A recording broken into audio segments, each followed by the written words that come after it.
Hey there, Mom.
accusing you of really depends on how much of what substance you put in my coffee, but that's besides the point.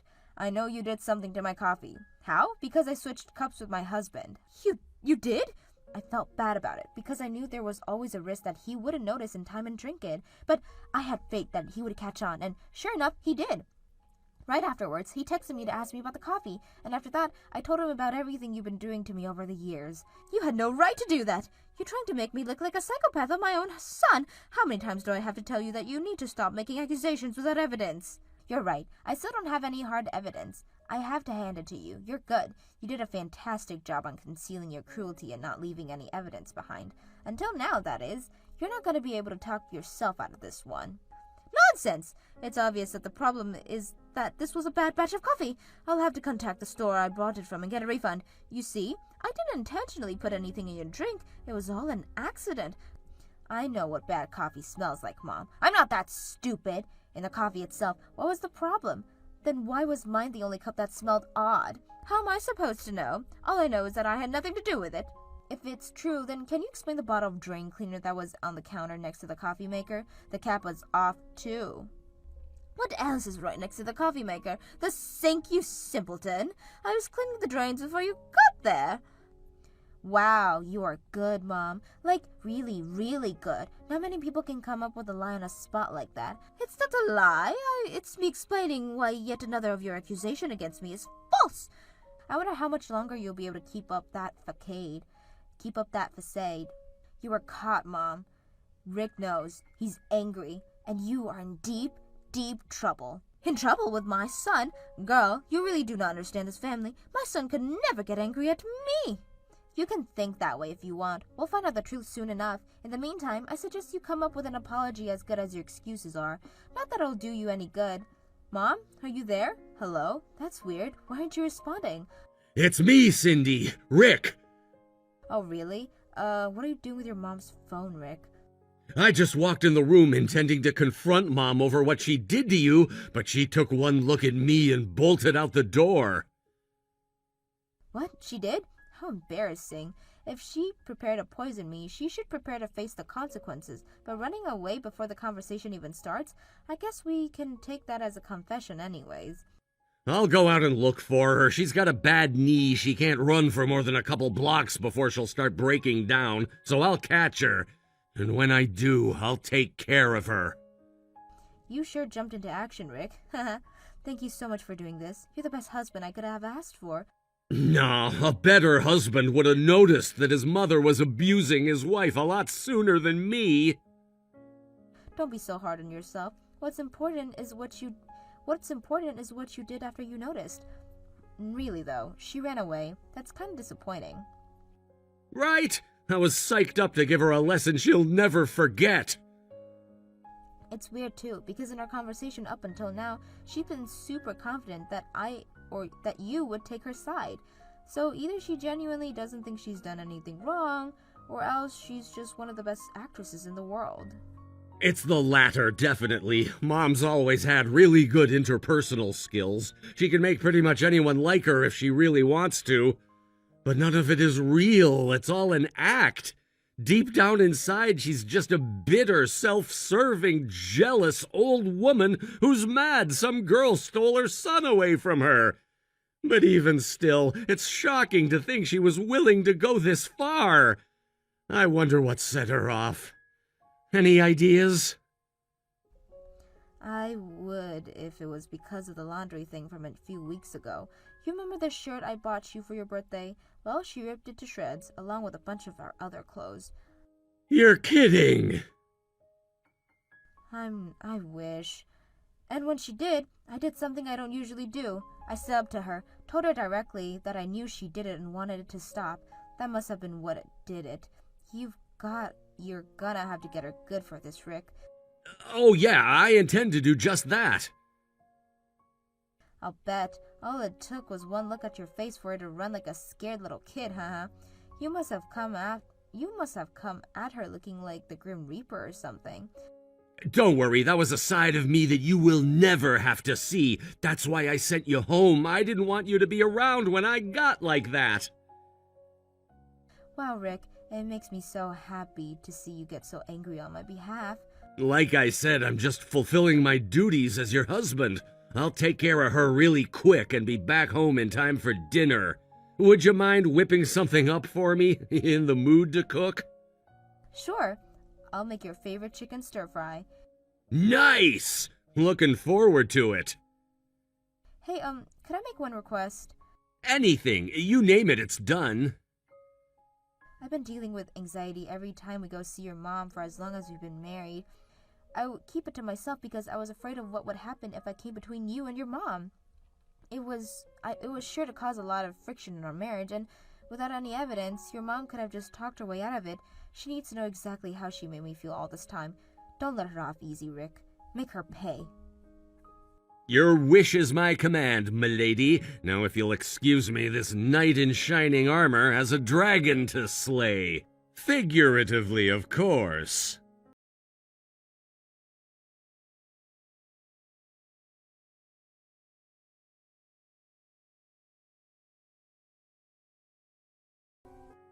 Excuse me, Cindy. I hope I'm not interrupting anything.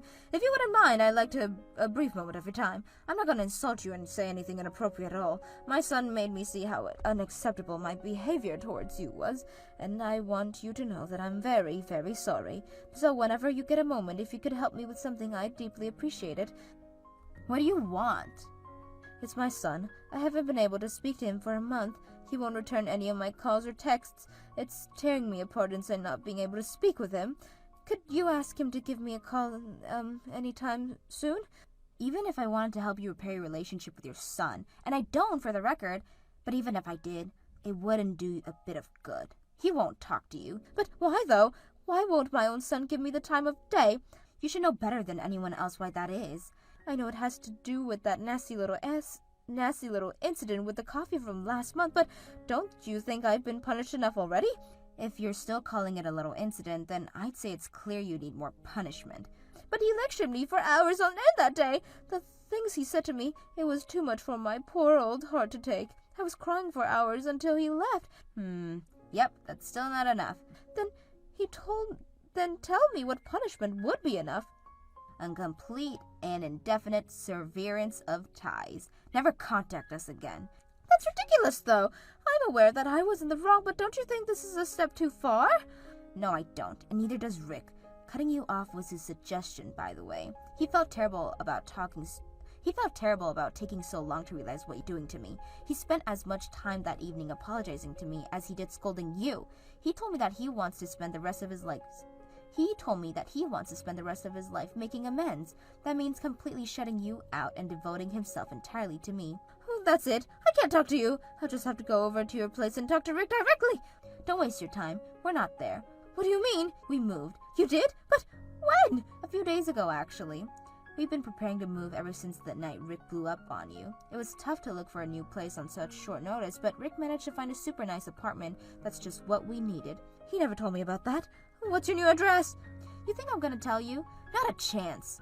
Oh, what do you want from me? I told you I was sorry. I promise I'll change my ways. You have no reason to continue to hold this childish grudge against me. It's not like I ever physically harmed you. Is that what you think? Well, of course. You never drank the coffee, did you? Your constant verbal and emotional abuse has impacted every fiber of my being. Whenever we went over to your house, I would have stomach aches, headaches, chills, muscle cramps. That's how much you've hurt me, Mom. It's clear to me that you'll never understand that, though, so I'm not gonna bother trying anymore. Now, before I block your number, it seems like Rick has a message for you. I'm gonna pass the phone to him. Hey, Mom, it's me. Oh, there you are, Rick. I've been wanting to talk to you for so long. I'm not here to talk to you. I'm only doing this to give you one last message. I will never, ever forgive you for what you've done to my wife. Cindy says you're asking what punishment would be enough?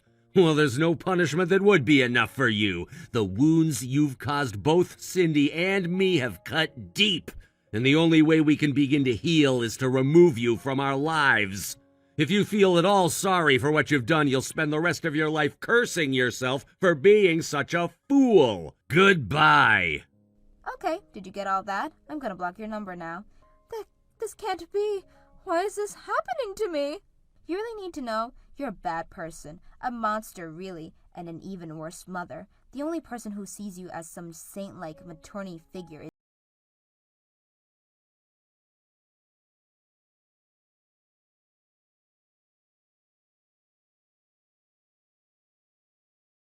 never heard from her again after that. We both blocked her number, but we also went out and got new phones just in case.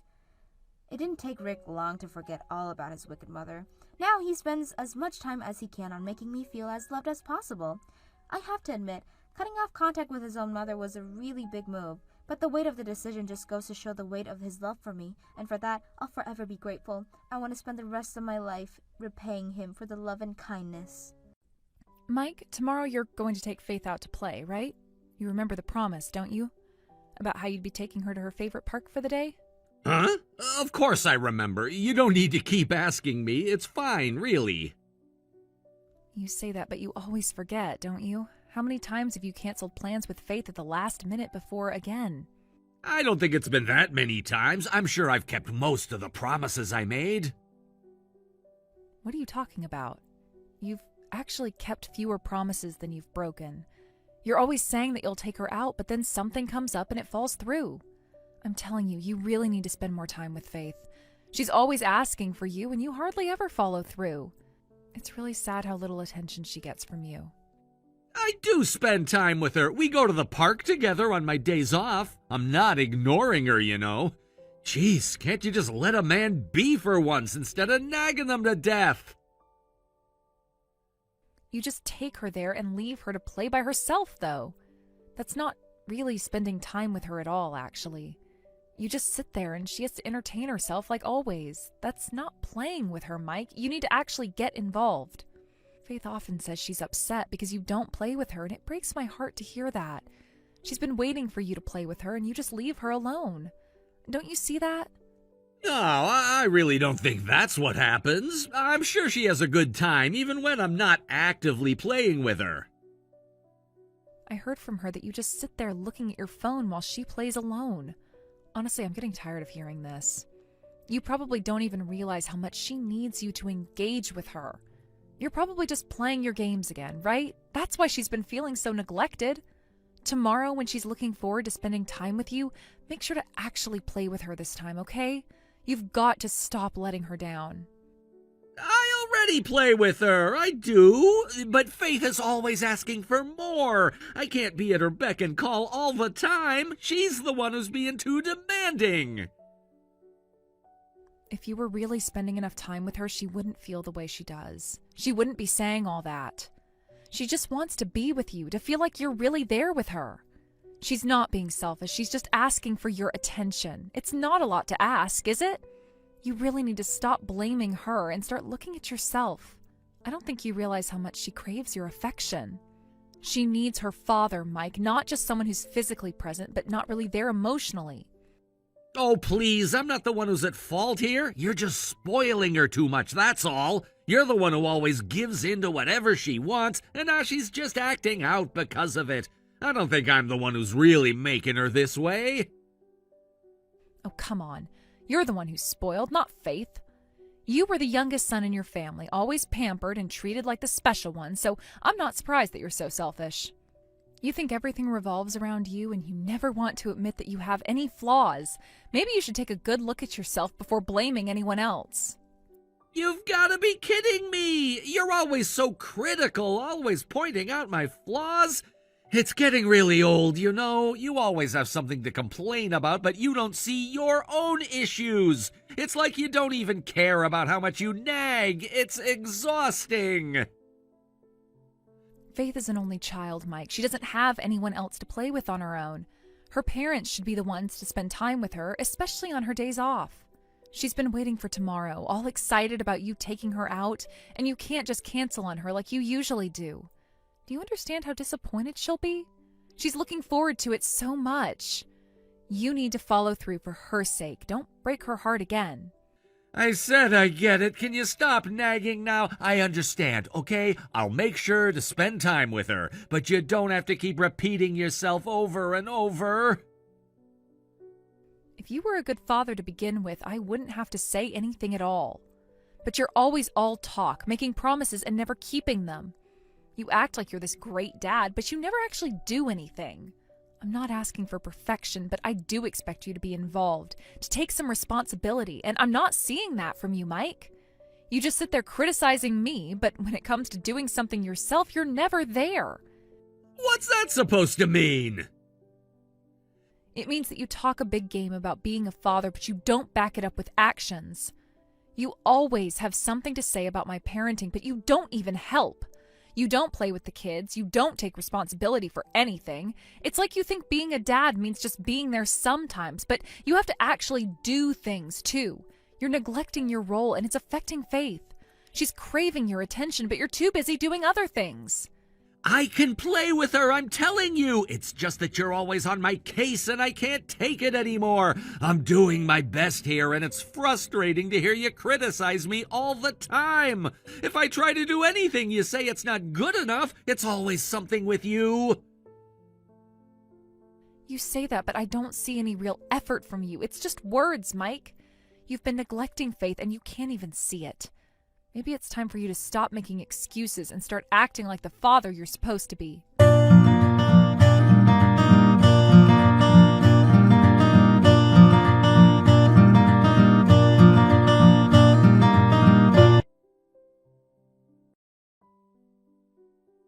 Mike, what are you doing? Answer the phone. I've been calling you non-stop since earlier. Huh? What is this number of missed calls? What's with all these missed calls? I'm in the middle of playing with Faith and it's really bothering me. You told me to take her out, so don't interrupt us. Don't mess around. The one you're playing with isn't even our daughter. What? Get out of the hotel. I know everything. Hotel? What are you talking about? You're there, aren't you?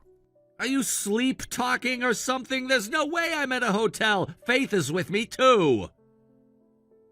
What are you saying? Don't try to make me laugh, you liar. What's with all the nonsense you've been saying? The hotel? I don't understand what you're talking about at all. The one who doesn't understand is you. I heard about it from Faith and I was horrified. Huh? What do you mean you heard it from Faith? Faith is here with me. She's been with me the whole time today, playing together. That's impossible. Faith is with me right now, at the hospital. The hospital? Faith was taken by ambulance and I got the call. Of course you didn't notice anything was wrong with our daughter, did you? You were at the hotel the whole time, right? Wait a minute, why is Faith at the hospital? She was found collapsed in the street. It was heat stroke, apparently. Heat stroke? You left Faith in the car, didn't you? In this sweltering heat? What were you thinking, leaving her like that? I made sure to leave the windows open.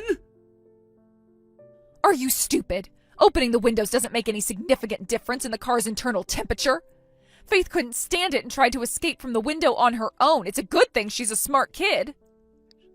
She managed to get out through that gap? She's thin, so she got out okay, but if she hadn't been able to get out...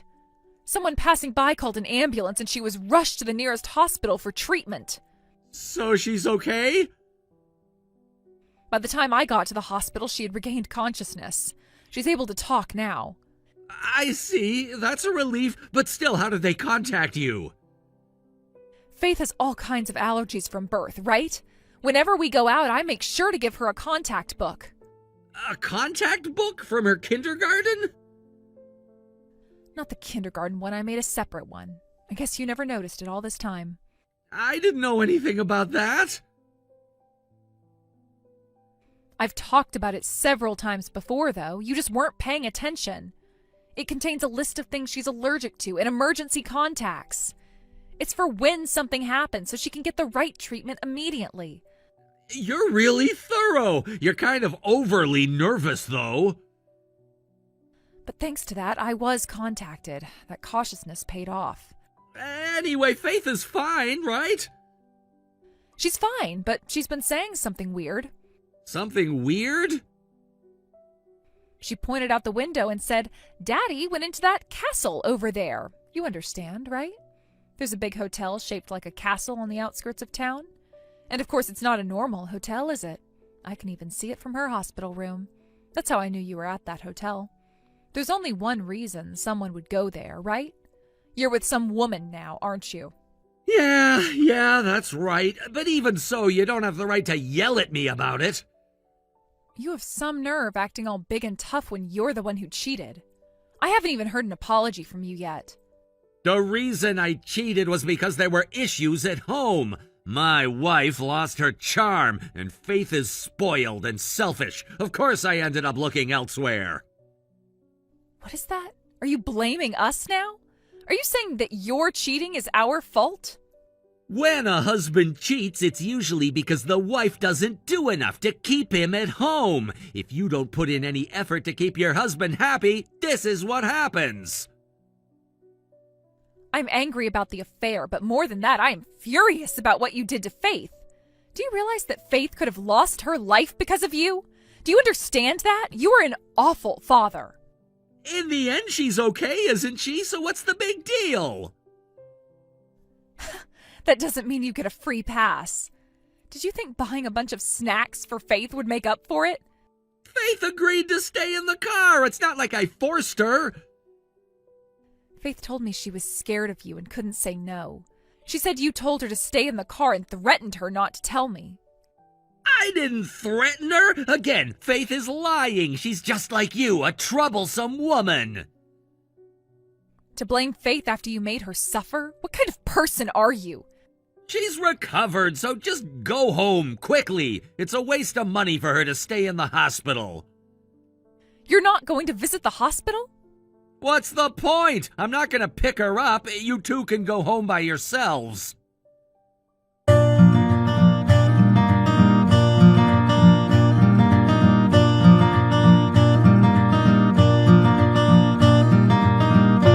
I'm so glad it's a holiday today.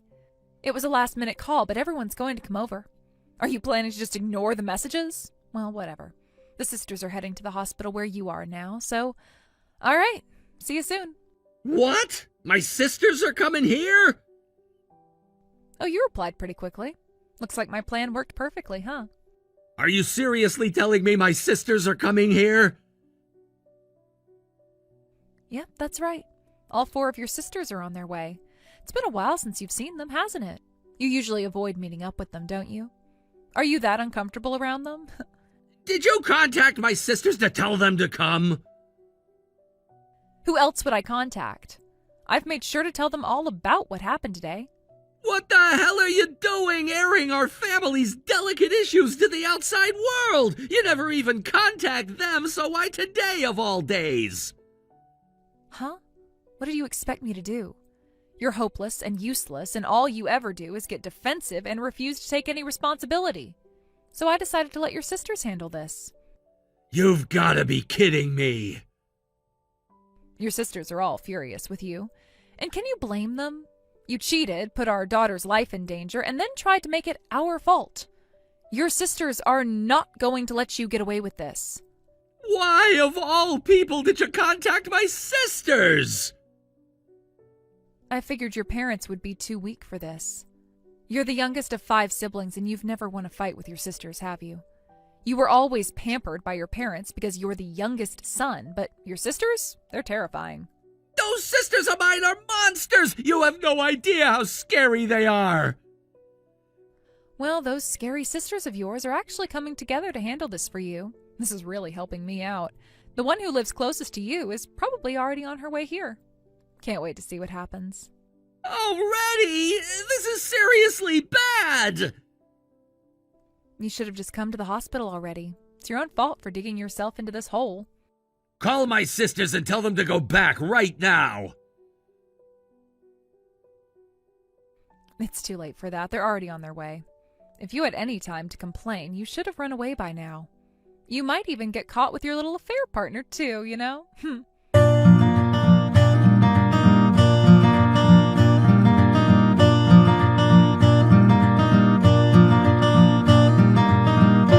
Good job today.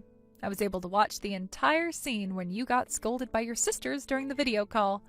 The woman you were having an affair with was crying uncontrollably. Honestly, it was hard to even watch because it was so intense. I'm so sorry for what I did. I truly regret it. Looks like your sisters really made you apologize. It's good to see you finally admit what you did. It's about time you said something. I had almost given up on hearing an apology from you. I know I'm a terrible father. I don't deserve any sympathy. Please, I'm truly sorry for everything that's happened. It was actually kind of funny watching you kneel outside the hotel, doing that whole act of submission. It looked so pitiful. On top of all that, Faith is going to be admitted to the hospital today, so I might go over there to check on her. I don't want to just leave everything to your sisters, as much as I trust them to handle things. Enough already! I don't want to deal with this anymore. I just want to go home. Can we please just end it? You've made your point, haven't you? It seems like you've really given up now. Just a little while ago, you were acting so proud and strong, like nothing could faze you. Now look at you. It's almost pathetic how quickly you've broken down. You don't understand anything, do you? It's easy for you to sit there and talk like that. You have no idea what kind of pressure I'm under right now. You don't know the half of it. Well, that's because you really don't know how bad your situation is. Your sisters didn't just scold you, you know. They made sure to interrogate your mistress as well. I have to say, they did a thorough job, and now I know all of her personal details.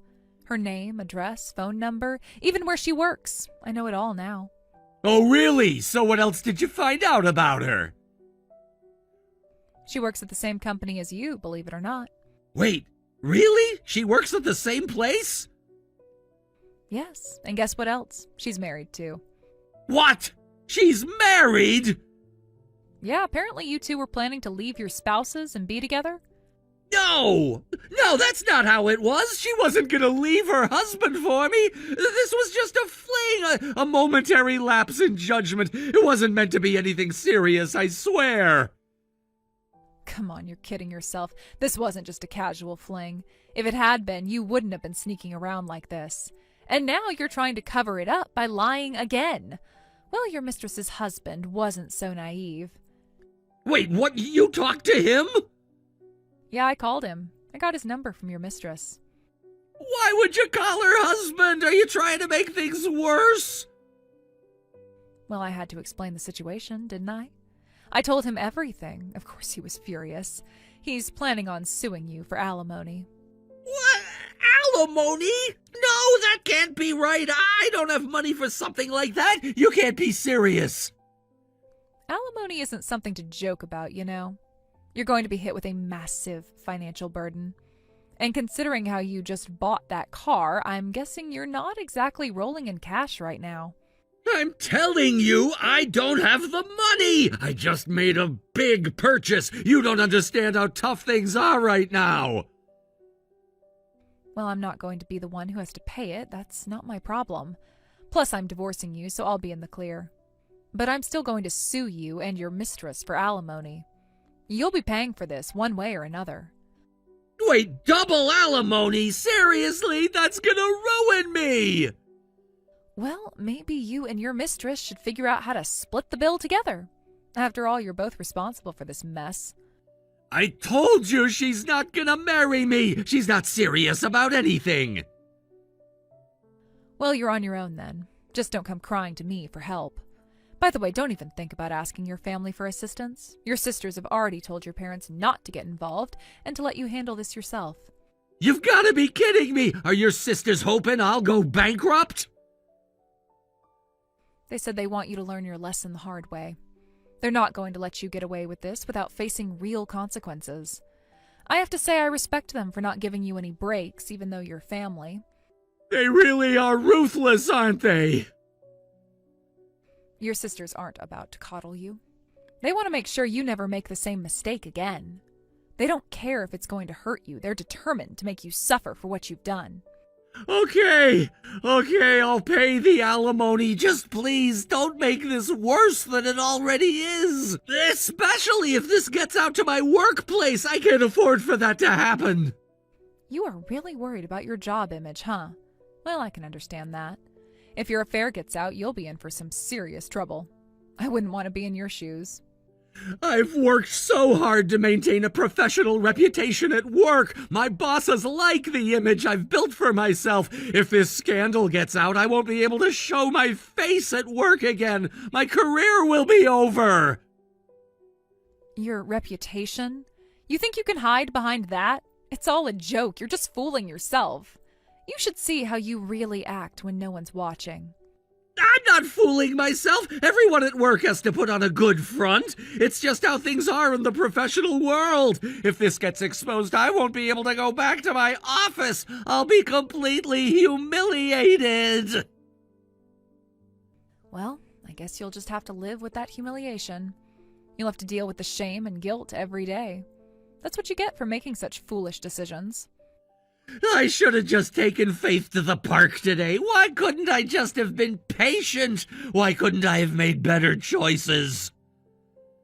Just now, Faith asked me, "Is Daddy a prince?" She thought you were some kind of hero. I couldn't help but laugh. A prince? Me? How in the world? She must have thought that because you were going into that hotel. She asked if you were off to save a princess. Isn't it hilarious? A guy who gets beaten up by a woman in front of a hotel can hardly be called a prince, right?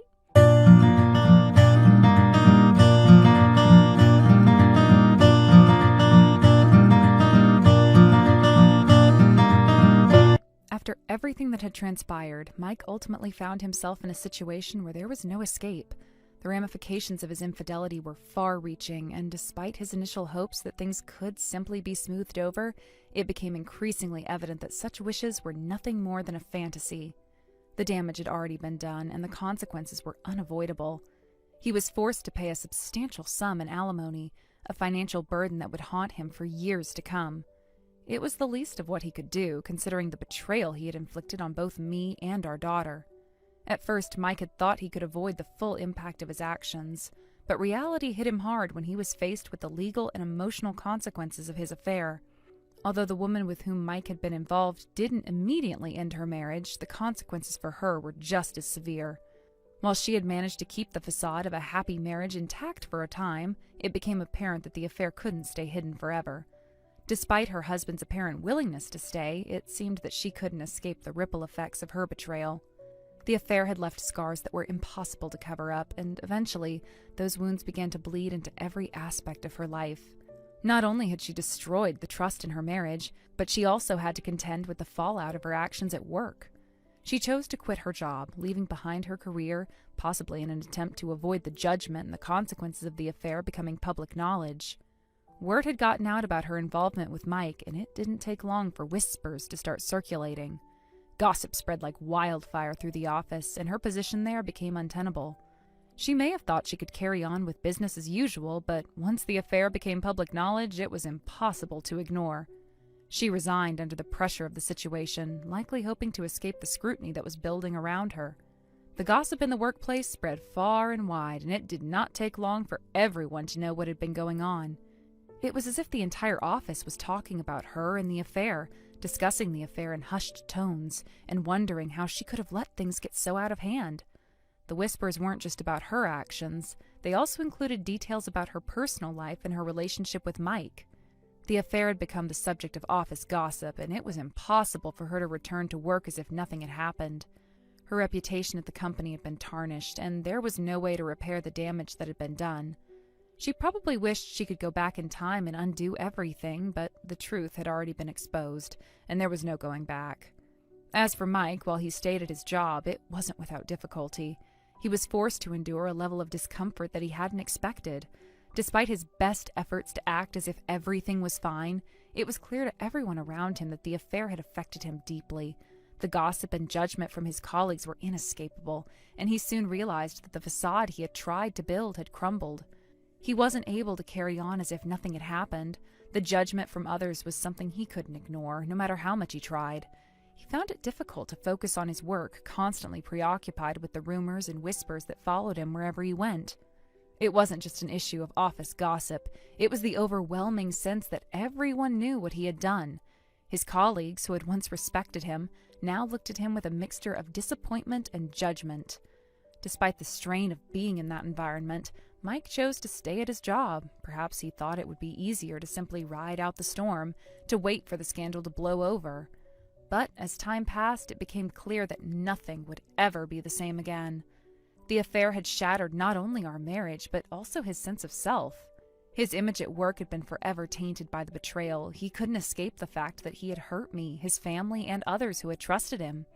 The guilt and shame of his actions weighed heavily on him, and it was becoming more and more difficult for him to function normally. Every day felt like a struggle, as he had to face the consequences of his decisions. The man he had once been, confident and respected, was now a shadow of his former self, constantly living under the cloud of his past mistakes. Meanwhile, my life had taken a different turn. While the pain and heartbreak of Mike's betrayal had initially overwhelmed me, I had slowly begun to rebuild my life. My daughter and I were learning to live without him. It was difficult at first. The emotional toll had been immense, and there were times when I wasn't sure how I would cope. But over time, I found the strength I needed to keep moving forward. I had to, for my daughter's sake and for my own.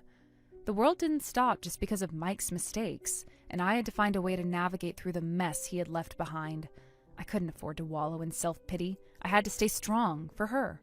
With Mike's financial contributions, alimony, and child support, I was able to support my daughter. It wasn't an ideal situation, but it was enough to get us by. But what mattered more than the money was the realization that I didn't need Mike. I could take care of myself and my daughter without his help. It was a hard lesson to learn, but it was empowering. I wasn't dependent on him anymore, and I was no longer beholden to his whims. I had my own life to lead, and I wasn't going to let him continue to control it. His actions had forced me to stand up for myself, and that was something I would never regret. It wasn't just Mike who paid for his mistakes. Thanks to my sisters-in-law, who had been incredibly supportive throughout this whole ordeal, I was able to receive the alimony and child support I was owed. They had worked behind the scenes, taking action when I felt like I couldn't do anything. They fought for me when I was too emotionally drained to fight for myself. Their support made all the difference. Without them, I don't know how I would have made it through. They were the ones who made sure Mike followed through on his responsibilities, and they were the ones who helped me navigate the complicated legal process. I could never thank them enough for everything they did for me.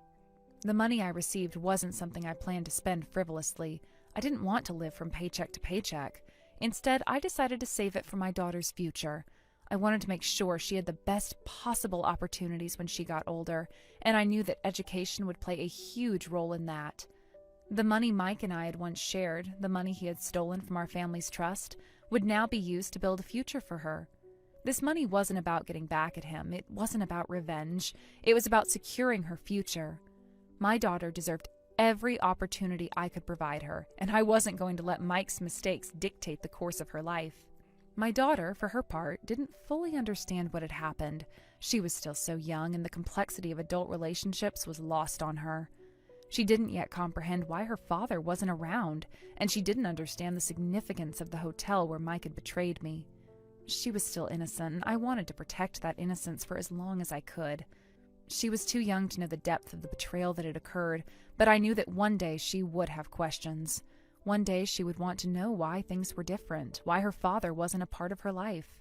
And when that day came, I would have to tell her the truth. I would have to explain to her why Mike wasn't around, why he wasn't a part of our family anymore. And when she learned the truth, when she understood what he had done, she would know exactly who he was. She would join the many other women who had learned to despise him for his actions. Mike, for all his apologies, would never escape the consequences of his affair.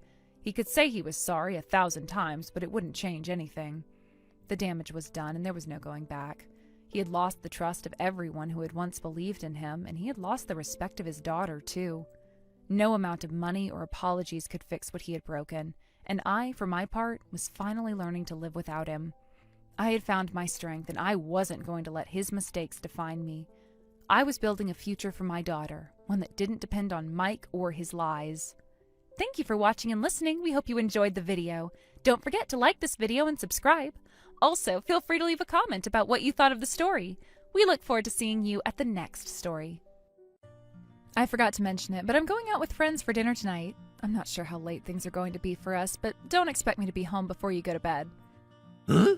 Really? I was actually making dinner at home. Sorry, all right? Just save it for me and I'll eat it tomorrow morning. Or better yet, you can just have seconds if you'd really like to tonight. Fine, I understand, but don't you think you've been going out at night a bit too often recently? Even on weekends, you're out quite a bit. I was kind of hoping we could relax together and have some time, just the two of us. I feel like we're already spending enough time together, though. If anything, we should have a bit more personal time, if you know what I mean. Then, how about this? How about we plan a little getaway for the upcoming holiday? Maybe a ski resort trip? Sorry, but I already have plans for the holiday. I appreciate the invite, but it's just not going to work. Plans? What kind of plans? Do you really have to dig that deeply? It's just a casual thing with friends. Now that Hannah's in college and living on her own, I feel like I finally have a break from all the child-rearing responsibilities. I want to go out and enjoy myself.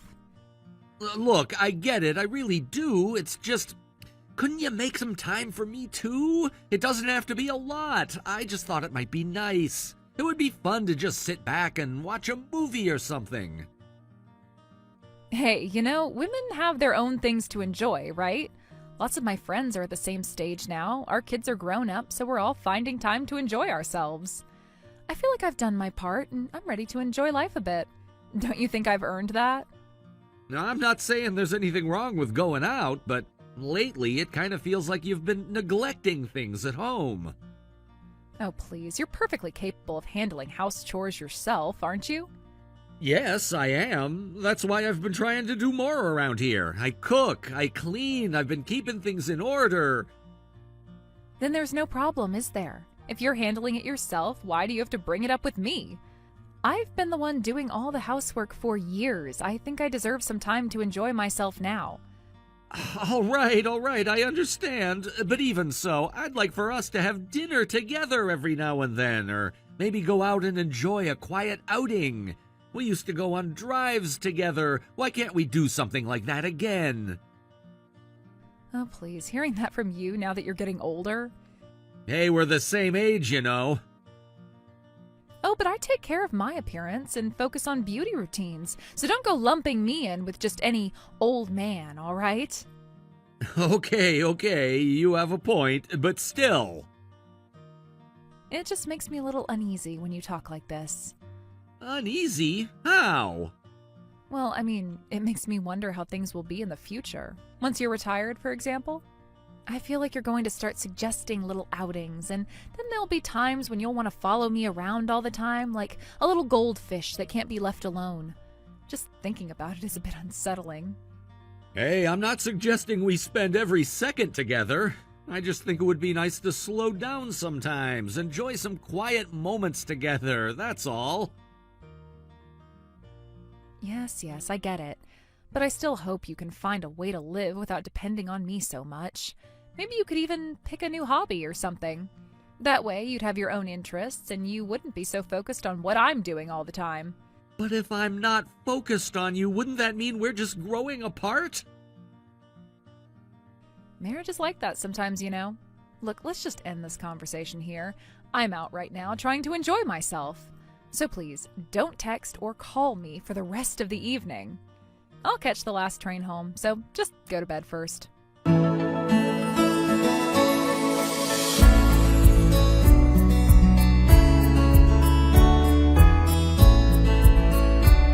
Camden, are you still at home?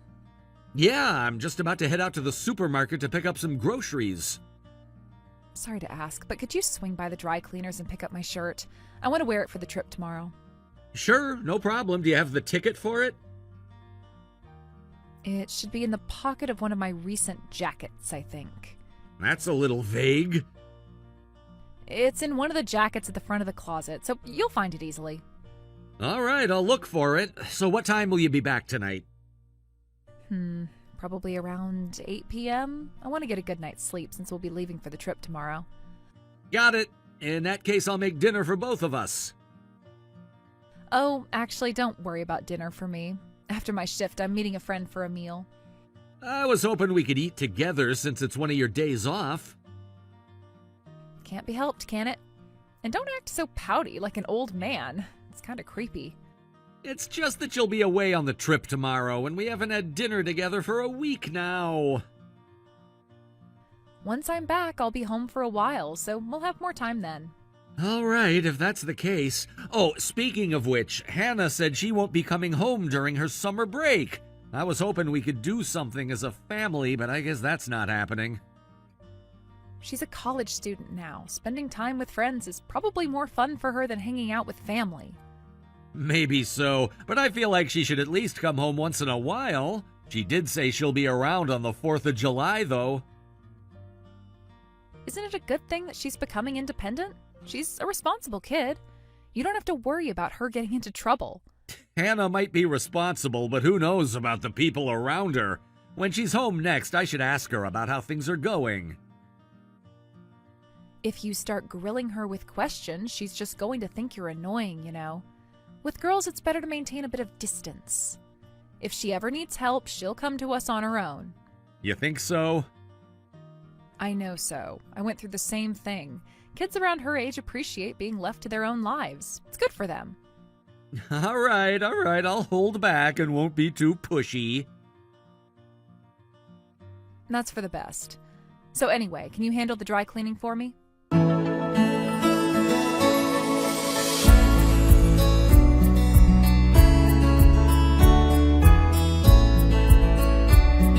Hannah, I just got a call from the hospital. I'm not sure if you're able to check your phone right now, but I'm on my way there in a taxi. Dad, you don't need to rush. I'm really sorry for worrying you. I just felt a bit lightheaded, so it's not a big deal. It's serious enough that they admitted you to the hospital, and you collapsed at your part-time job, right? They said it was due to overwork. Have things been that busy for you? Maybe it's because I'm juggling 3 part-time jobs. Since it's summer break, I probably took on too many shifts. But it's the best time to make money, so I thought I'd push myself. 3 jobs? Why do you need so much money? I've been sending you $1,500 every month, haven't I? Huh? I haven't gotten anything like that. What? Ever since you started college, I've been sending it every month. Your mother told me she was making the transfers, too. She'd been updating me about it regularly. Well, I haven't received any of that money. Mom told me I had to earn my own living expenses and tuition. What? It's true. That's why I've been working so many part-time jobs. I've been saving up, especially since I need to pay for next semester's tuition. I was planning to cover the tuition for the 2nd semester myself. I didn't know that. Mom told me I should be grateful she even paid for the 1st semester's tuition and entrance fees. That's all she said she would do. This can't be happening. It's not a lie. If I'd been getting any of that money, I wouldn't have needed to work like this. I believe you. I don't think you're lying. But if that's true, then does that mean Mom was lying to you? It seems that way. I can't believe she'd do something like this. You should believe it. Mom has no problem lying like that. Hey, don't talk about her that way. But I've seen her with my own eyes. I once spotted her while I was on my way home from a shift. What do you mean? She was walking with a younger man. Maybe it was just someone from her part-time job? It didn't feel that way, and it was almost the last train of the night. I thought about asking her about it, but I got scared. I even thought about talking to you, Dad, but I couldn't bring myself to. I didn't have the time or mental space to think about it. My mind was completely focused on making and saving money every day. Hannah, I'm so sorry. I should have noticed what was going on.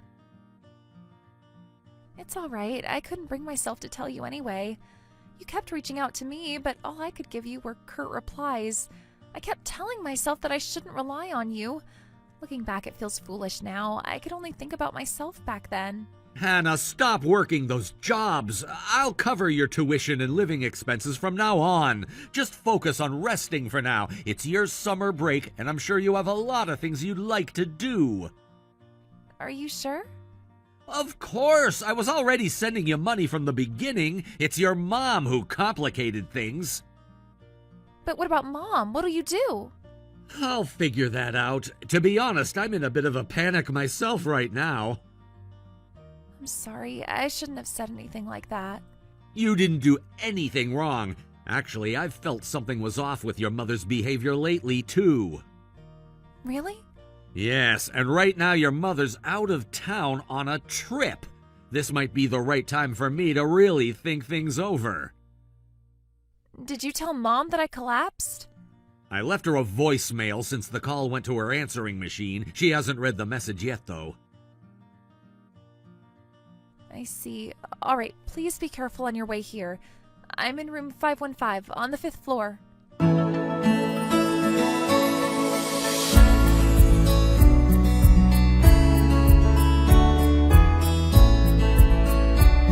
Camden, I'm sorry, but could you handle dinner again tonight? They asked me to stay overtime at work, and I don't think I'll make it back in time to cook. You promised you'd be back early tonight, though, didn't you? It's work, Camden. There's nothing I can do about it. Oh, why not ask Hannah? Isn't she just lying around at home anyway? Hannah isn't lying around. She collapsed from exhaustion, remember? She's recuperating. It's been 2 weeks since she collapsed. Making dinner isn't that big of a deal at this point. Are you really not concerned about your own daughter collapsing? Of course I was worried, but it's not like it's life-threatening, is it? Besides, if she fainted from exhaustion, she probably wasn't managing her health very well. It's her own responsibility. Unbelievable. You didn't even come back from your trip when you found out she collapsed. Now she's finally starting to feel better and you still don't seem to care. Why are you making such a big deal out of this? It's not like I don't care, Camden. And anyway, when I got back from my trip, you were too busy to really spend time with her yourself. Don't act like you're the only one who cares. Forget it. You know what? Just don't even come home tonight. What? What's with the attitude? You're getting this upset just because I have to work late? Don't pretend it's work. I already know the truth. I know you've been taking the money I've been sending to Hannah and using it to have fun with some other man. What? Camden, that's ridiculous. What are you talking about? You thought you could get away with it forever? You took the money I sent for our daughter, lied to me every month that you were transferring it to her, and then told Hannah to fend for herself and earn her own way? Do you have any idea how low that is? No, you don't understand. I wanted Hannah to gain some life experience. I was planning to give her the money later, all at once. Then go ahead and transfer it all to her in full by tomorrow. Hannah quit her jobs already. I can't. I don't have it right now. Of course you don't. You've spent it all. While you were off traveling, I looked into our finances. Your paycheck never made it to our savings account. You've been draining our savings too, haven't you? Pulling money out month after month. I'm sorry. So you finally admit it? But I wasn't cheating. I swear that part's not true. Do you want to know why I didn't confront you about the missing money right away? I wanted time to look into your infidelity. I've gathered the evidence. I've seen what you're doing. So are you still gonna claim it didn't happen? It's not what you think. It's not infidelity if there's money involved. It was just a fling. Nothing serious. Call it whatever you want, but you betrayed me. And what's worse, you betrayed Hannah. The fact that you went behind your own daughter's back and used her money knowing she was overworking herself is disgusting. When it started, I swear, I didn't plan for it to get this far. I was going to stop, but I just couldn't let it go. Your selfishness put our daughter in the hospital. I know that now. No, you really don't. Since Hannah has been home recuperating, you've been acting more on edge. I bet you were terrified I'd find out about the money and about him, weren't you? Even now, all you're thinking about is yourself. I'm sorry, Camden. I'll return all the money I used. I'll cut ties with him. I swear, I'll change. Don't bother. You won't have to change for me. I'm done with you. What? Camden? The reason I wanted you to come home tonight was so I could tell you this. I'm leaving you. I've said what I needed to say. You're free to live however you want from now on. Please, Camden, I'm coming home right now. I'll explain everything. Really? What happened to that overtime you just mentioned? This isn't the time for work. I can't think about that right now. So you're lying again. I already know you're with him. The private investigator's been keeping me updated. I'm sorry. I won't lie anymore. Just please listen to me one last time. All these years, I've tried to fix things between us. I've tried to keep this family together, to make time for you, but you're the one who shut me out. I know. I was wrong. I'm so sorry, Camden. I'll apologize to Hannah, too. I know I've hurt her the most. She doesn't want to see you. She said so herself, but this should be convenient for you, shouldn't it? Now you don't have to worry about seeing my face after I retire. Isn't that what you wanted? No, that's not what I want. Camden, please, forget what I said before. I don't know what I was thinking. I want to live with you. I want our family together. I'm so sorry. Just please, don't leave me. No, I won't forget. Ever.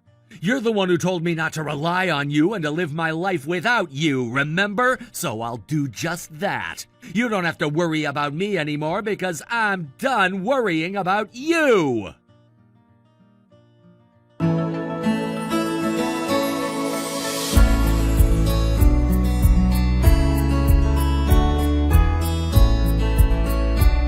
After that, my wife and daughter, who had hurriedly returned home, and I sat down to discuss the divorce together. It was a moment none of us had anticipated, and yet, in some ways, we had all known it was coming. The tension in the room was unbearable, and it felt like the air was thick with the weight of the situation. Sitting there with my daughter and my wife, both of whom were looking at me with a mix of anxiety and anticipation, I didn't know how to begin. It was one of those moments where you could feel your whole life shifting beneath you. My wife, having clearly been crying and emotionally drained, seemed to hold on to some small shred of hope. I could see it in her eyes. She still wanted to fix things, to believe that we could rebuild our relationship and move forward. She kept suggesting that we could try therapy, that we could try to work through it all. But the more she spoke, the heavier the weight on my heart became. I wasn't sure if it was out of anger, disappointment, or just sheer exhaustion, but I couldn't bring myself to entertain the idea of reconciliation. The trust had been shattered in ways that couldn't be fixed with words or promises. She continued to speak, suggesting different ways we could rebuild our marriage, offering ideas for counseling, and even talking about how we could go on a vacation to clear our heads. But each word felt like a dagger. It was like she was trying to force the situation into a mold that no longer fit.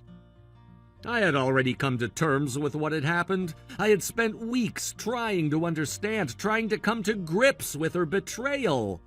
And no matter how many times she suggested we fix things, the damage felt irreversible.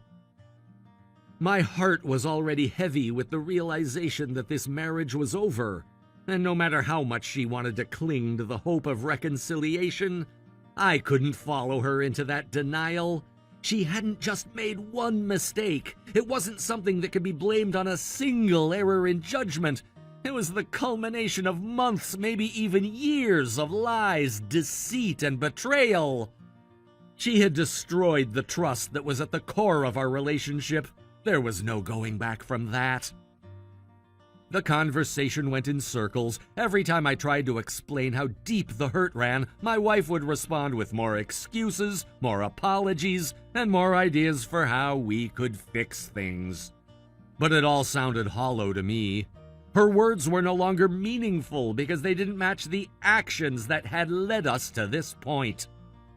I couldn't hear her promises anymore. They felt like empty words that held no weight. As the minutes stretched into what felt like hours, my daughter, who had been sitting quietly, clearly growing more and more frustrated with each passing moment, finally spoke up. Her voice, though small, rang with the authority of someone who had had enough. "This is pointless," she said, her tone trembling with emotion. "Mom, you need to leave. This is disgusting. Get out!" Her words were sharp and decisive, and as she stood up, her actions followed. She grabbed a few things, throwing them at her mother, and it was clear that she had reached her breaking point. The tension in the room broke, and for a brief moment, there was silence. My wife, shocked by my daughter's outburst, stood frozen for a moment. I could see the hurt in her eyes, but I also saw a realization dawning on her face. She had never imagined that it would come to this, that her daughter would be the one to call for the end. But the truth was, this wasn't just my fight. This was my daughter's life, too. She had been affected by the choices my wife had made, and it was clear that she was no longer willing to pretend that everything was okay. I couldn't blame her for that. In fact, I was proud of her for standing up for what she knew was right. There was no more pretending, no more trying to salvage something that was already beyond saving. My wife, after a long pause, packed her things and left. She didn't say much, but the quiet resignation in her movements spoke volumes. She walked out the door, and with that, it felt like a chapter of our lives had finally closed. My daughter, standing beside me, looked at me with a mixture of anger and relief. She didn't want to see her mother leave, but at the same time, she knew it was for the best. It was the first step toward healing, even though we both knew the road ahead would be long. The next day, my wife returned with her parents in tow. They came to apologize, to beg for forgiveness, and to try to make things right. But honestly, it was too little too late. I couldn't bring myself to listen to her apologies anymore. Her words no longer held any weight, and neither did her parents' pleading. The damage had been done, and no amount of apologizing was going to change that. I had made up my mind, and my daughter and I were going to move on with our lives, no matter how hard it was. Over the next month, there were several more attempts to talk things through. My wife called repeatedly, asking if we could talk, if we could somehow find a way to fix things.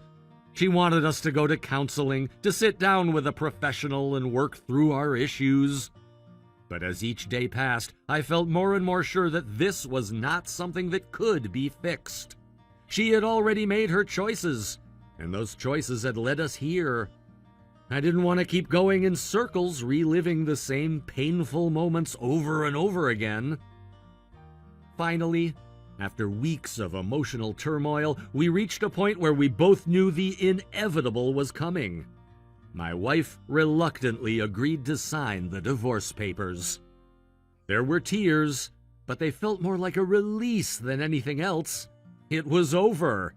The papers were signed, and we both agreed that it was time to move on. My daughter, who had been silently watching everything unfold, was granted full custody of me. My wife would continue to live at her parents' house, and that was that. The relief was immediate, but it was also bittersweet. I had hoped for so long that we could somehow make things work. But deep down, I knew that this was the only option left.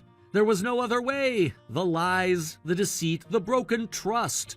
They were too much for any relationship to survive. It wasn't just that we had drifted apart. It was that the foundation of our marriage had been destroyed beyond repair. And that was a truth I had to face no matter how hard it was. In the weeks that followed, I learned more about what had really been happening.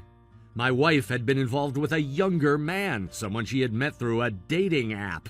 She had been secretly seeing him for months, and what's worse, she had been financially supporting him. I couldn't believe it. The betrayal stung in a way I couldn't put into words. She had been lying to me, keeping secrets, and now I knew that all of it had been for someone else. My anger flared when I learned about the extent of it. The thought of her choosing someone else over our family was more painful than I could have ever imagined. Her parents, despite everything, continued to try to support her. They came to visit, offering their help, trying to make her feel like there was a way out of the mess she had made. But for me, it was too late for that. I couldn't bring myself to care anymore. My focus was on my daughter, on trying to rebuild our lives together. My daughter had already been through so much, and I wasn't going to let her go through any more. She was my priority now. We moved forward, one day at a time, trying to adjust to our new reality.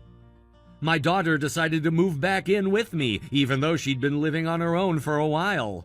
The thought of leaving me alone in the house was something she couldn't bear. "I'm more worried about you than about me," she said.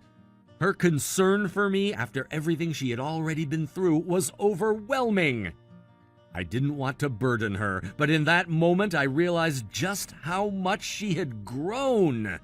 She had always been a thoughtful, compassionate person, and now, more than ever, I understood how lucky I was to have her in my life. Having her back home was a relief. The house didn't feel so empty anymore. It wasn't just the physical presence that mattered. It was the emotional support we were giving each other. We were both healing, though the scars would remain for a long time. But I knew that with my daughter by my side, we would get through this. We would rebuild, and we would find happiness again. I vowed to myself that I would never let my daughter suffer because of my mistakes. I would protect her, support her, and love her no matter what. She had already been through so much, and I wasn't about to let her down again. I had learned the hard way that life is unpredictable and you can't always control what happens. But I would do everything in my power to make sure my daughter never had to experience that kind of betrayal again. As my daughter and I moved forward, I knew that we had a long road ahead of us. There would be challenges, moments of doubt, and times when the pain of the past would resurface, but we would face it together. I would be there for her, and she'd be there for me. And no matter what, I would never let her forget that she was loved, that she was enough, and that no one could ever take that away from her. As time passed, my wife occasionally reached out. Sometimes it was just a simple message, a brief apology, or a statement about how she regretted everything. Sometimes she would ask if we could meet, if we could try to fix things. But I couldn't entertain those thoughts. I had moved on. The divorce was final, and I had no intention of going back to a life that had brought so much pain and heartache. My focus was on my daughter, and I would continue to support her, no matter what. There were moments when my ex-wife would call, asking if we could meet up or expressing regret over everything that had happened. But each time I would remind myself that it was too late. We couldn't undo the damage. The past was behind us, and it was a time for both of us to move forward. I had to focus on building a better future for myself and my daughter. It was tough. But with each passing day, I became more certain that I had made the right decision. The hardest part was over. We had survived the storm, and though the scars would remain, we were starting to heal. My daughter and I were learning how to live again, how to find happiness in the small moments, how to appreciate what we had left. And that was enough. Thank you for watching and listening. We hope you enjoyed the video. Don't forget to like this video and subscribe. Also, feel free to leave a comment about what you thought of the story. We look forward to seeing you at the next story. Hey, did you call the movers yet? Were you able to get a reservation? Oh, are you on break right now? Yeah, I just got the finishing touches on my current project done, so I thought I'd take a breather before I start the next one. So what's the word? Yeah, I booked them for next weekend. Awesome. I was worried. Lately, it seems like everyone is moving. The other movers we talked to were booked a month out. I told you I'd get it done, didn't I? But yeah, this is pretty exciting. We're finally gonna move into our new house. Right? We should consider ourselves lucky. Most people our age can't afford to build a new house. Everything's more expensive, and no one wants to work construction jobs. Thank goodness you had all that money saved up from before we got married. If not for that, we would have been stuck with $1,000 a month mortgage payment for the next 30 years. But we're now homeowners and loan-free. Thanks a bunch for doing that for me, Rhonda. Well, what else was I gonna spend it on? I can only buy so many shoes. Plus, like you said, we're now loan and rent-free. That's gonna be a big boon to our finances. We'll be able to save a lot more now. We'll make that money back in no time. Hey, so I was wondering, you have the day off today, right? Actually, I thought I saw you didn't have any shifts for the next few days. Would you mind using that free time to do some unpacking? Yeah, sure, leave it to me. I want to make sure everything goes as smooth as possible when the movers get here. Plus, my mom was kind enough to offer to come by and help us out. I want to leave as little work as possible for her to have to do. Right, your mom was coming by. She also said she was gonna take us on a little trip to celebrate the new house, huh? Yeah, but it's just gonna be a few days at that bed and breakfast by the lake. Mom doesn't have it in her to go on any long trips anymore. You took the time off of work, didn't you? I don't quite remember. I'll have to ask my boss. Rhonda, you didn't take the time off yet, did you? Well, you know, it's a really busy season for the company right now. I knew it! What is with you, Rhonda? You've known about this for weeks now. Why haven't you asked for the time off yet? Do you want to go on this vacation or not? It's not that I don't want to go. It's just, you know, your mom and I, we don't exactly have the best relationship. Yeah, that's the understatement of the year. She hates your guts. I'll have to be careful not to leave you two alone together with any sharp objects nearby. This isn't funny, Archie. You've seen the way she acts when I'm around. Every time I walk in the room, she gets this scary look on her face. It's so uncomfortable for me to be around her. You should be used to it by this point. I don't know why it still bothers you. And sure, maybe my mom is a bit harsher on you than she should be, but are you gonna keep avoiding her like this for the rest of your life? She's your mom too now, so you need to be doing more to get along with her. I would love nothing more than that to happen, but it seems like no matter what I do, she just hates me more. What am I supposed to do when she's like that? Don't act like this is her fault, okay? She can't help it. When she was born, women stayed at home and men went to work. So she sees a woman like you who's making way more than me, and she just doesn't like it. It's like a gag reflex for her. The only thing you can do is keep trying your best to get her to like you. I've been trying for as long as I've known her. How about this? I'll take the time off from work and go to the trip with you guys, but in exchange, could you tell her we don't need any help with moving next weekend? Oh, come on, really? You're gonna make me tell my mom not to come help us? You have any idea how disappointed she'll be? I know, but still, you said she can't handle long trips, right? What makes you think she'll be able to handle carrying boxes and furniture? I'd hate for her to hurt herself. Those excuses aren't gonna work on me, Rhonda. I already told her that she can come, and she's really looking forward to it. Look, there's nothing for you to worry about anyway. I'll be there, right? I'll do whatever I can to make sure the two of you don't start butting heads. I don't know if it's fair to call it butting heads. Your mom randomly starts laying into me about some random thing. I can picture it now. You're not moving fast enough. Don't set those boxes down so hard. Repack this box. You mix nonfiction and fiction books together. Okay, that last one was an exaggeration. She's not that bad. So you admit the first two sounds like something she'd say? I told you, leave Mom to me. I've got a plan in mind that I am 100% sure is gonna have you guys getting along better in no time. Trust me. Alright, if you say so. But whatever this plan is, I hope it's a good one. Oh, it's gonna blow you away.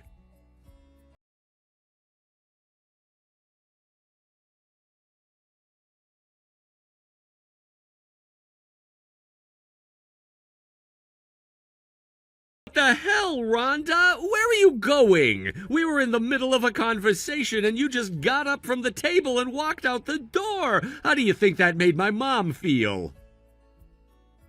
Why are you more concerned with how your mom feels than how I feel? You said you were going to do something to help us get along. Yeah, and I did! I came up with a surefire plan to improve your relationship. What more do you want from me?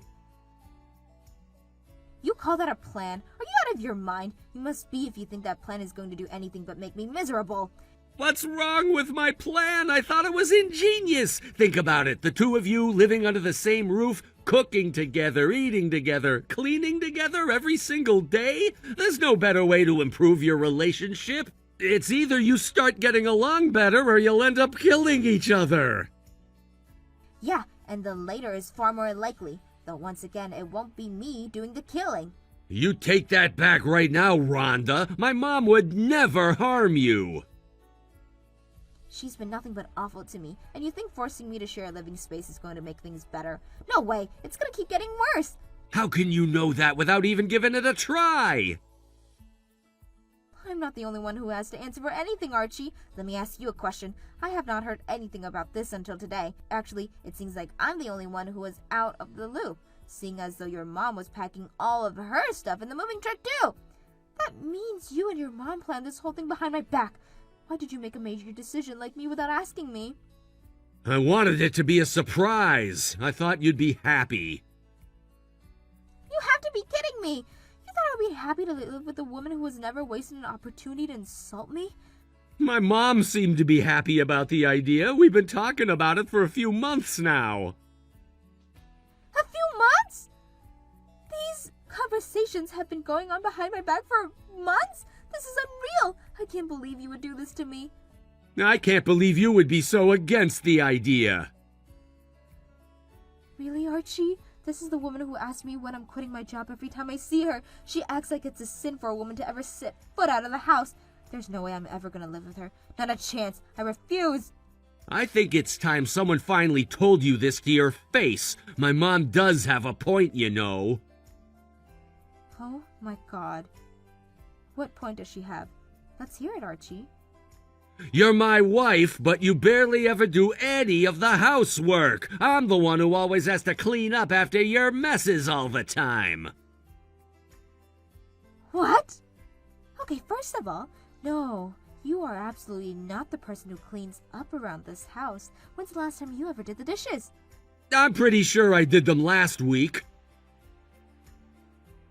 Okay, well, that's a long shot from always, isn't it? Second, there's a perfectly good reason that you should do more of the housework than me. You only work 3 or 4 days a week. Have you forgotten that I'm the breadwinner of this family? I bring 80% of our combined income. Oh boy, here it comes again. Go ahead, Rhonda, let me hear it. Tell me all about what a miserable failure of a husband I am and what a hard-working woman you are. Boy, I just love it when you brag to me about how much money you make. That's not what I'm doing, and you know it. I'm just saying I work a 9 to 5, 5 days a week. You work a few hours a day, 3 or 4 days a week. Logistically speaking, you're at home an awful lot more than I am, so it would only make sense that you do more of the housework than me. What else are you doing with all of your free time? Stop changing the subject. This conversation isn't about my free time. It's about you being terribly rude to my mom today. Now, you need to get back here and apologize to her. Then you can help her move her stuff into her room. She's tired and wants to lie down. I will not apologize. I will not help her move into her room, and I will not allow her to live in my house. This is not up for negotiation. That's my line. My mom is living with us, and that's final. Don't like it? Then get out. You cannot be serious right now. I'm dead serious, Rhonda. I'm putting my foot down. I am not going to share my home or my life with a woman who disrespects my mom like you. You can stay at a hotel tonight. Do whatever you need to do to cool off. As for us, we're going on vacation tomorrow as scheduled. Make your decision before we get back. And what decision would that have been, Archie? Be specific. What ultimatum are you making here?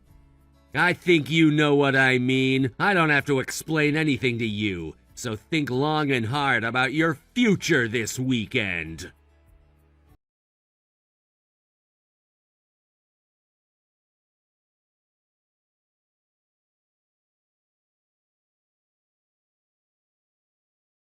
All right, Rhonda, we're leaving the bed and breakfast right now, and we'll be back home soon. It's time for you to make your decision. What's it gonna be?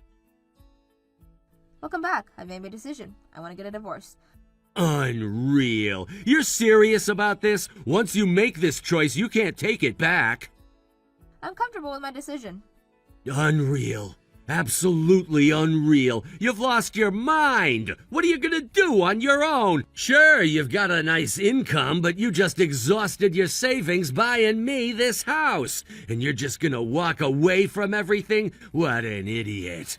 Fine, be that way. You have until sundown tonight to clear your stuff out of my house. Hold on, Archie. What do you mean, your house?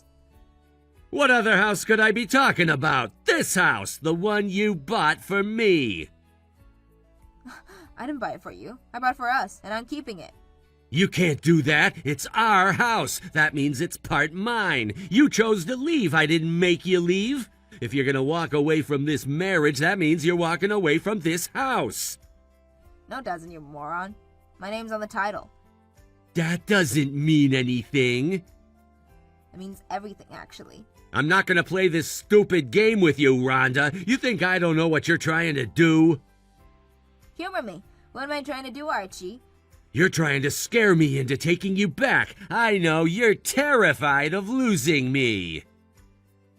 My goodness, Archie. However, did you become such a brilliant detective? You solved the case. Drop the sarcasm. You know I'm right. And fortunately for you, I'm feeling generous today. I've decided that I'll be the bigger person and forgive you for the way you treated me and my mom. If you'll come over here right now, get on your knees and beg for my forgiveness, then I'll take you back. Oh, is that all I have to do? I told you, I'm feeling generous. However, you have to get here within 1 hour. After that, the offer is null and void. I'm at my parents' house. It's a 2-hour drive, so I couldn't do that even if I wanted to. That's not my problem. Would you like to know what is your problem, Archie? I sold the house.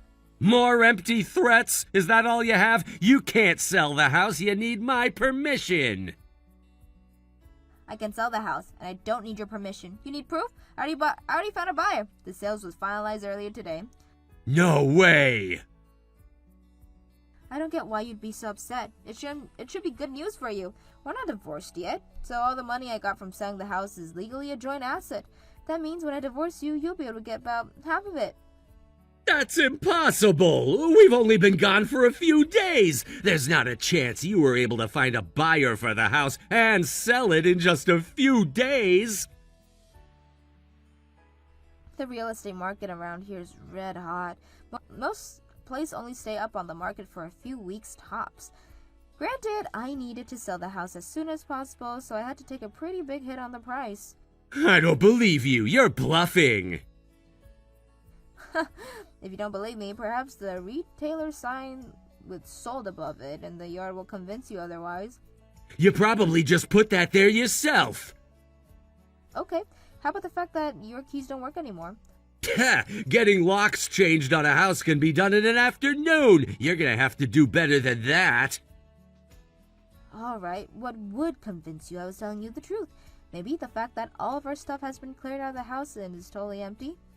You're too late to make up any new lies. We just pulled into the driveway. We'll see how empty my house is. Rhonda! Where is all our stuff? Told you, didn't I? You had no right to do that. Your name may have been on the title, but it's my house too. You need to have my permission before making any decisions about what happens to it. Oh, do I now? Is that right, Archie? What about decisions like, I don't know, inviting my parents to live with us? Would I need your permission before doing that? Obviously, yeah. You think you could just drop your parents on me without talking to me about it first? How could you be so... Anyway, you have no idea the kind of trouble you're in right now. Hold on, could you finish that last sentence? You were talking about it being selfish for me to invite my parents to live with us without talking to you first. That's not important right now. The important thing is that you will regret this. You said it yourself. You lost a ton of money on the sale. Sure, but the loss I took was more than worth for what I got out of the deal. And what's that? Revenge. Sweet, sweet revenge. Your plan to get your mom to live with us was one of the most insensitive, selfish, uncaring things I've ever heard of. You know how terrible she treated me? I've been trying for ages to get you to do something about her, but you always just defended her. Well, now the shoe's on the other foot. How's it feel to get a taste of your own medicine? No way. You did this just to teach us a lesson? Nah, I don't think you're capable of learning anything. I just wanted revenge. You've gone too far, Rhonda. You're sick. I'm fine, actually. It's you I'm more worried about. What are you gonna do now that you're homeless? Move in with your mom? I can't. She sold her house because she thought she was gonna move in with us. But I'll manage. I have plans. Plans to increase your income about $1,000 a month, I hope. Tell you what, I'm feeling generous. I suppose I could help you out. Really? I mean, I'd really appreciate anything you could do for us. I'll give you half of the money I got from selling the house. Whoa, really? Sure, on one condition, however. Oh no. I don't like where this is going. If you come over to my parents' house right now, get on your knees and beg for my forgiveness. Then the money's all yours. Oh, and don't forget, you have to...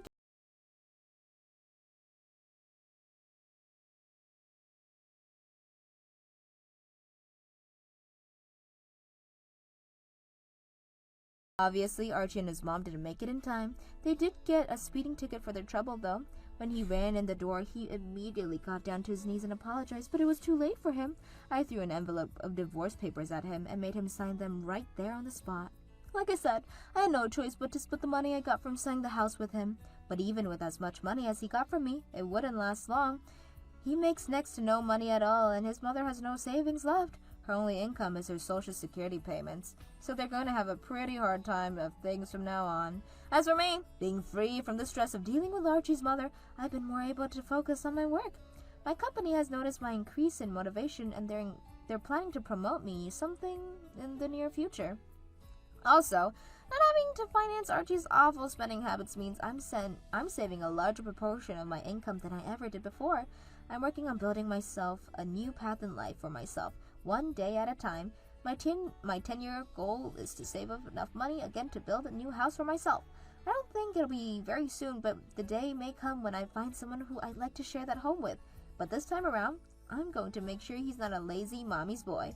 I'm not wasting any more of my time or money on people who don't respect me.